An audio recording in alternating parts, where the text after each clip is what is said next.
ពួកមានផ្លេចបងប្អូនចាថ្ងៃទី10នេះស្អែកថ្ងៃ11ជាថ្ងៃពេញមកហើយថ្ងៃពិសាបូជាទៀតជាថ្ងៃពិសេសខ្លាំងមែនទែនហ្មងថ្ងៃពិសេសដែលអត់ធ្លាប់មានពីមុនមកអញ្ចឹងខ្ញុំមានផ្លេចបងប្អូនដែលអត់បានបច្ច័យម្លែកចាជាមួយនឹងការធ្វើទឹកអំបិលមករំលឹកបងប្អូនហើយថ្ងៃស្អែកនេះពិសេសទៀតរាល់ដងទៀតណាដោយសារថ្ងៃស្អែកជាថ្ងៃពិសាបូជាអញ្ចឹងបងប្អូនអាចធ្វើទឹកអំបិលបានចាគីឡូថាខ្ញុំអត់បានប្រាប់ណាចាយើងធ្វើទឹកអំបិលលាងថាមពលអវិជ្ជមានចានៅបួងសួងចាគេហៅថាបួងសួងសុំពរជ័យពីប្រចាំចាអញ្ចឹងបងប្អូនធ្វើបានសម្រាប់ថ្ងៃស្អែកនឹងចាអាចធ្វើពីយប់នឹងបានហើយចាចាប់ពីម៉ោង12យប់ឡើងទៅគឺបងប្អូនធ្វើបានហើយតោះនេះចាបានថាម៉ោង12យប់ហ្នឹងគឺចូលទៅក្នុងថ្ងៃទី11ហើយជាថ្ងៃដែលពិសាបូជាក៏ជាថ្ងៃពេញបរមីដែរអញ្ចឹងបានថា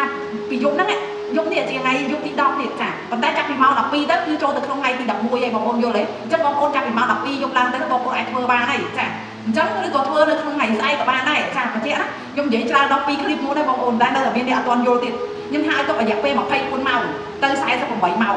ទោះមិនមែនថាឲ្យក្នុងមួយថ្ងៃហ្នឹងឲ្យទុក24ម៉ោងបងប្អូនធ្វើទៅវាអត់ទាន់គ្រប់24ម៉ោងក្នុងថ្ងៃហ្នឹងទេវាអត់សំខាន់ថាក្នុងមួយថ្ងៃហ្នឹងវាអត់គ្រប់24ម៉ោងទេប៉ុន្តែក្នុងដល់ថ្ងៃហ្នឹងសំខាន់ក្នុងថ្ងៃដែលពេញប៉ោហ្នឹងបងប្អូនអាចធ្វើចាចាប់ពីថ្ងៃរាប់ថ្ងៃនឹងធ្វើទៅរហូតដល់ហួសថ្ងៃហ្នឹងហួសដល់2ថ្ងៃចាដល់48ម៉ោងហួសក្នុងថ្ងៃហ្នឹងក៏អត់អីដែរចាឲ្យតែគ្រប់24ម៉ោងឡើងទៅបងប្អូនទាន់ទេចាខ្ញុំនិយាយដល់2 clip វីដេអូទៅតែមានអ្នកអត់យល់ទៅរឿងម៉ោងទៀតចាអញ្ចឹងសូមឲ្យបងប្អូនយល់ហ្នឹងចេះឲ្យតែក្នុងថ្ងៃទី11ហ្នឹងចាក្នុងម៉ោងណាក៏បានដែរឲ្យតែម៉ោងដែលបងប្អូនធ្វើនៅក្នុងថ្ងៃទី11ហ្នឹងចាមិនថាបងប្អូនធ្វើចាប់ពីយប់ហ្នឹងចារហូតដល់យប់ស្អែកចាឲ្យតែមិនទាន់ផុតម៉ោងចូលថ្ងៃថ្មីទេចាអត់ទាន់ចូលថ្ងៃទី12ទេចាគឺបងប្អូនអាចធ្វើបានចាបងប្អូនធ្វើបានហើយរាប់ពីម៉ោងដែលបងប្អូនធ្វើទៅរហូតដល់24ម៉ោងចាសំខាន់វាអត់ថ្ងៃដែលហួសឲ្យបានធ្វើក្នុងថ្ងៃហ្នឹងចាក្នុងថ្ងៃទី11ហ្នឹងចាអត់សំខាន់ថាប្រហែលម៉ោងទេឲ្យតែចាប់ពីថ្ងៃហ្នឹងទៅក្នុងម៉ោងណាទេចាសំខាន់ឲ្យវាគ្រប់ម៉ោងរហូតដល់ថ្ងៃដែលយើងធ្វើទៅឯងបន្ទាប់ថ្ងៃហ្នឹងរហូតដល់ថ្ងៃទី12 13ក៏អត់អីដែរចាឲ្យតែគ្រប់24ម៉ោងទៅ48ម៉ោងហ្នឹងតោះនេះបងប្អូនសង្ឃឹមថាស្ដាប់វីដេអូទៀតយល់ណាចាអាចទៅធ្វើបានណាចាតែបើមិនជាក្នុងខែហ្នឹងបងប្អូនអត់ធ្វើអត់ទាន់ទេចាខ្ញុំបញ្ជាក់ទៀតណាបងប្អូនធ្វើអត់ទាន់ទេបងប្អូនធ្វើនៅខែក្រោយមួយទៀតចាធ្វើថ្ងៃនេះពេញបរមីយបងប្អូនណាចាពីថ្ងៃស័ក្តិសិទ្ធិពីថ្ងៃប្រចាំពេញវងចាទើបស័ក្តិសិទ្ធិហើយឲ្យយើងជឿមានសទ្ធានឹងជឿទៀតបើមិនជាបងប្អូនអត់ជឿទេមិនបាច់ធ្វើទេព្រោះកាលណាអត់ជឿគឺអត់មានអត្តពលអីទាំងអស់បងប្អូនតោះណាបើអត់ជឿអត់មានអត្តពលទេអត់ស័ក្តិសិទ្ធិទេសំខាន់គឺយើងជឿជំនឿដោយបរិសុទ្ធណាតោះណាបងប្អូនចាខ្ញុំចែករំលែកលើកទី3ហើយទន្ទឹមតែคลิปមួយនឹងទៀតបងប្អូនយល់ហើយទៅធ្វើបានដល់អត់បាច់ឆ្ងល់ទៀតទេហើយរបៀបធ្វើទឹកអំបិលហ្នឹងបងប្អូនអាចទៅមើលคลิปវីដេអូមុនបានចារបៀបធ្វើហ្នឹងខ្ញុំធ្វើឲ្យមើលហើយហីចាឥឡូវបញ្ជាក់បន្តិចគីឡូអត់បានពិបាកទៅមើលវីដេអូមុនខ្ញុំបញ្ជាក់ថារបៀបធ្វើទឹកអំបិលគឺបងប្អូនអាចដាក់ចានក៏បានចានថ្មឬក៏ផ្ដិលដែកចា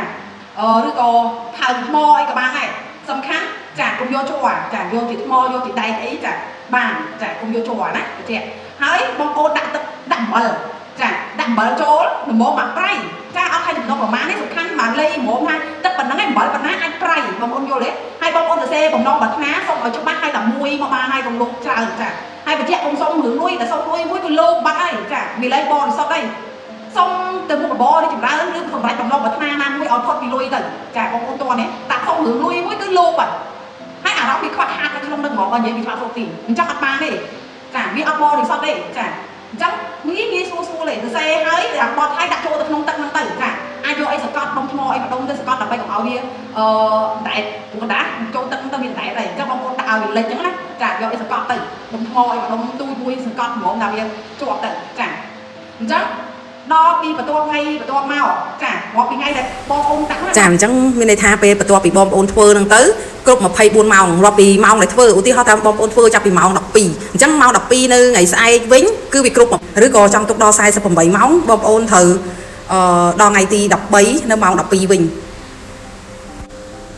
អញ្ចឹងដល់48ម៉ោងឬ24ម៉ោងស្អែកតែបងប្អូនទាំងអស់គ្នាទេបន្ទាប់ហ្នឹងមកគឺយកទឹកទៅចាក់ចោលចោះចាមានប៉ុណ្ណឹង